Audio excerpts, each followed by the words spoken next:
What's up, Creed? Welcome to your recovery and mobility flow for the week. We've got two new movements for us, focused on the hips and lower back. So if you have any lower back pain, this may be the movement for you.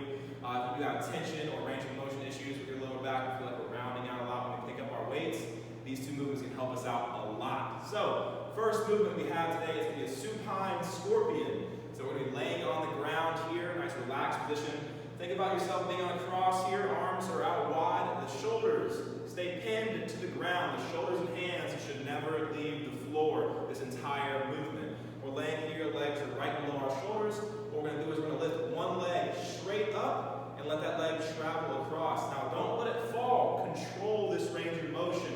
We need control here to kind of make sure that those shoulders stay down. So we're trying to build up as much tension as we can in our core, driving that leg over. We'll bring that leg back up after about 2 to 3 seconds, letting it fall over. Bring that opposite leg up. Now we're going to alternate here. Same idea, driving that leg over as far as it can go, using our core to forcefully rotate over. All right, building that tension in that core and in that upper back too. Think about trying to drive that opposite hand into the ground while that leg crosses over. Bring that leg back across. And we'll keep switching left, right, left, right. The ideal rep scheme here, 3 sets of 8 to 12 reps each leg. So 8 to 12 reps each leg. All right, what I want to show you guys real quick is what a bad rep would look like, we'll call it that. So when that leg comes over and you're really trying to get that leg to reach all the way across the ground, and notice now how our arm comes off the ground. That's what we do not want. All right, we're trying to keep that back flat on the floor. So if you get your leg to about here and your shoulder starts to come off the ground, stop. Don't force that range of motion. Now we're practicing this range of motion in bad form. All right, we don't want that. So shoulders and hands stay pinned to the ground. We're trying to push through the floor the entirety of this movement. We're basically doing about 3 seconds, fall to the side. 1, 2, 3. Bring that leg back up and down. All right, keep that leg nice and straight. We'll show from the side real quick what this looks like. So arms are nice and wide and flat, shoulders are pinned back. She's utilizing her core, creating tension inside her core, and then she's rotating that torso, keeping her T-spine in place, letting that lumbar rotate. All right, rotate across. So that's a good movement to help strengthen our lower back. You may feel some nerve pinching back here if your back's really, really tight.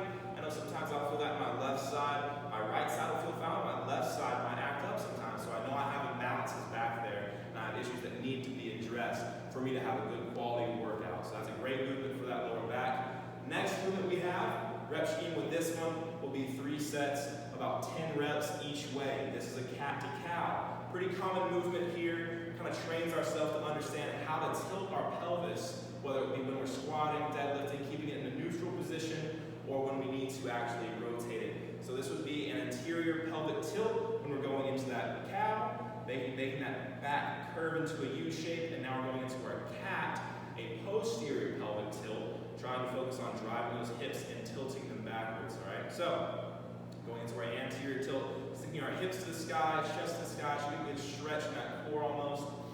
Big inhale, and as we go into our cat, exhaling, controlling our hips, build that tension up. Think about, you have to have that core as tight as you can when you're rotating and tilting in that pelvis.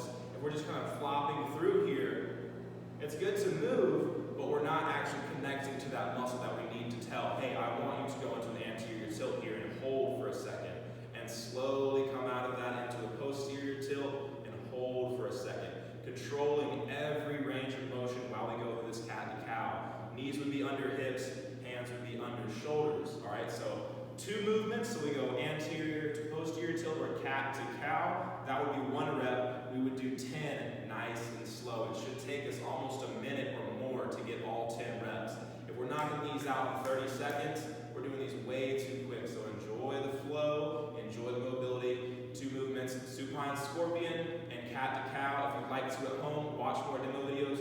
Google is your source as well. Feel free to Google those and watch some videos on that, and they'll go into more detail and some other angles on the video as well. So, hope you guys have a great rest of your day. We will see you guys next week.